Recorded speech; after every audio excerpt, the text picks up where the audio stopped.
La loi 15 du ministre de la Santé du Québec, Christian Dubé, sur la loi visant à rendre le système de santé et de services sociaux plus efficace, ne fait pas l'unanimité.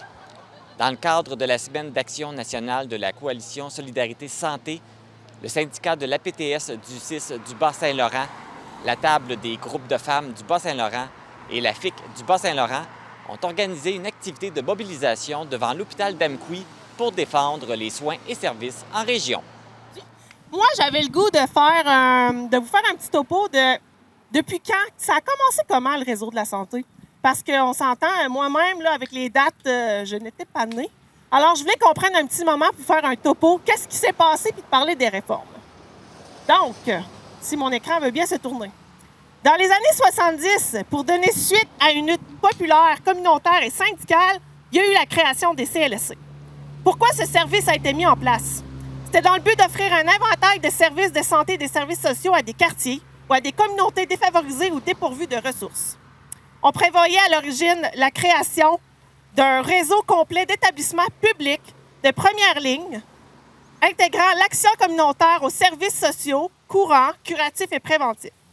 Bien qu'elle fût souvent remise en question, le principe même des CLSC est un projet de société viable.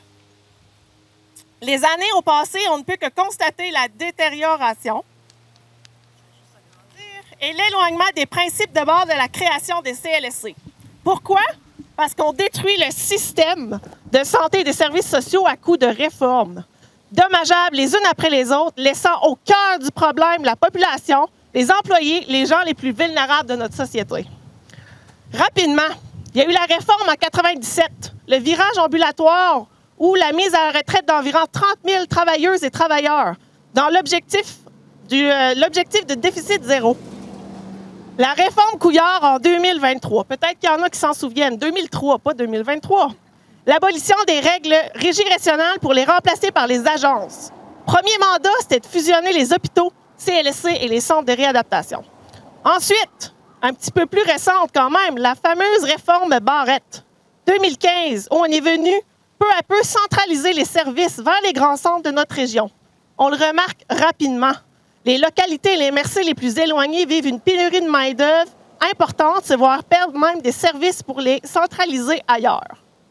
Quels sont les impacts? Bien, la population doit se déplacer vers les grands centres. Certaines personnes doivent jusqu'à déménager afin de favoriser l'accès à des services.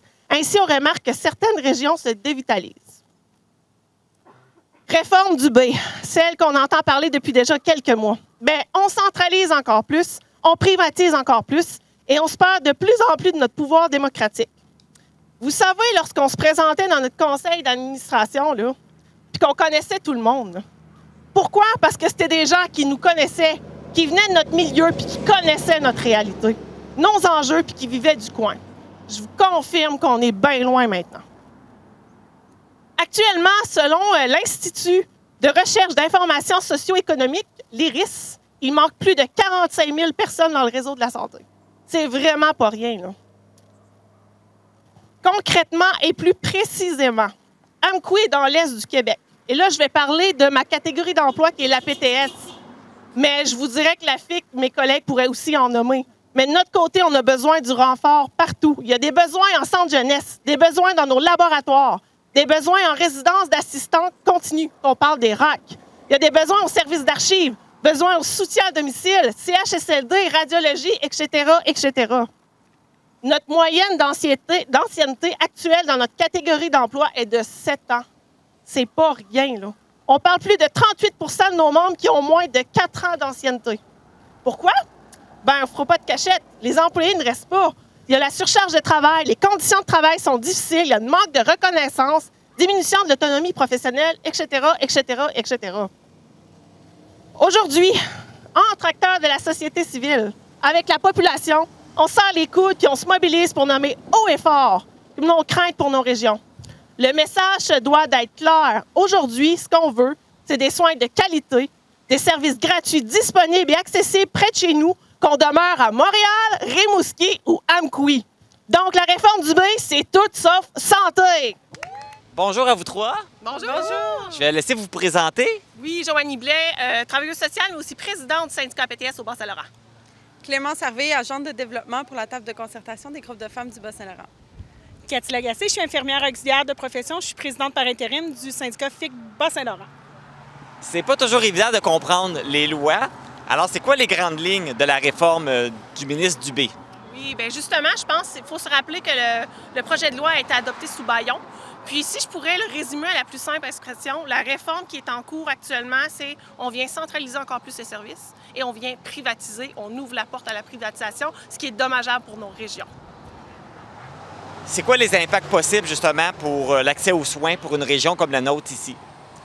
Bien, pour une région comme ici, à Amqui, bien, ça fait en sorte que les travailleuses du soin vont probablement plus aller vers les grandes villes. Donc, c'est des bris de services. Donc, on peut parler, comme ici, il y a déjà en ce moment des bris en obstétrique. Donc, on peut demander, exemple, à une femme qui est en train d'accoucher de se rendre à Rimouski pour pouvoir accoucher. Donc, la réforme va vraiment augmenter ces bris de services-là.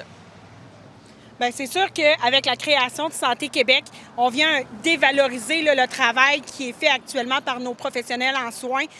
Puis en privatisant comme ça le réseau de la santé, ce qui arrive, c'est qu'il va y avoir un exode de nos professionnels en soins des régions qui vont partir vers les grands centres parce qu'on n'aura plus nos spécialisations peut-être dans nos régions. Donc c'est vraiment sur cet axe-là que ça risque de toucher énormément nos soins. Là.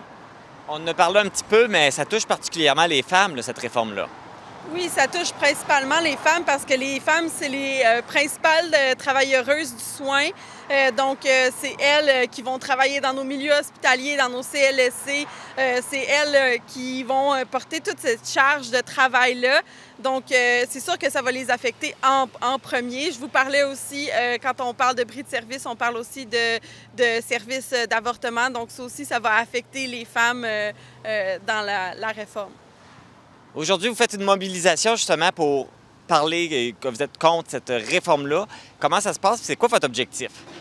Bien, justement, l'objectif, c'est de faire connaître à la population et aux gens qu'est-ce que la réforme Dubé. Puis on s'est dit, nous, comme acteurs de la société civile, qu'il était temps qu'on se serre les coudes ensemble. Puis le pourquoi qu'il faut qu'on le fasse, c'est pour la population. Pourquoi? Parce qu'on est ici, on est en région, puis on désire avoir des services gratuits et accessibles pour tout le monde. Et comment ça s'est passé, justement, ce rassemblement-là? Bien, ça se passe super bien en ce moment. On a quand même plusieurs personnes qui sont présentes, qui profitent aussi du beau temps, mais on en profite beaucoup pour créer des collaborations, discuter, démontrer notre forte volonté que la réforme Dubé passe pas, même si elle a déjà été accordée sous bâillon. Ça s'est fait dans le cadre de la Semaine d'action nationale de la Coalition Solidarité Santé. En quoi ça consiste, cette semaine-là? En fait, c'est une semaine qui est là pour faire des actions qui sont spontanées à la grandeur du Québec pour montrer effectivement montrer à la population qu'on est là puis que nous, on ne l'appuie pas, cette réforme de santé-là, qui a des impacts sur la population. Donc, partout au Québec cette semaine, on s'est fait voir. Il y a eu des banderoles, des prises de parole, il y a eu des actions qui étaient spontanées comme aujourd'hui, puis assurément que ça ne sera pas la dernière que vous allez voir. Là. Ça ne fait que commencer. C'est ça, vous prévoyez en faire d'autres, j'imagine? Oui, effectivement. Puis aujourd'hui, c'est notre première, oui. Puis pas notre dernière, je crois. Voilà, on va se solidariser. Justement, oui, c'est ça qu'il faut comme société, puis on va le faire. On va s'unir. Oui. En terminant, c'est quoi votre recommandation pour le ministre Dubé? Écoutons les femmes! Merci! Merci. Plusieurs activités de mobilisation pour dénoncer la privatisation et la centralisation du réseau public de santé et de services sociaux ont eu lieu dans différentes régions du Québec lors de la Semaine nationale d'action régionale de la Coalition Solidarité Santé qui se déroulait du 26 au 31 mai. Le slogan de cette mobilisation était « Parce que le privé, c'est tout, sauf santé ».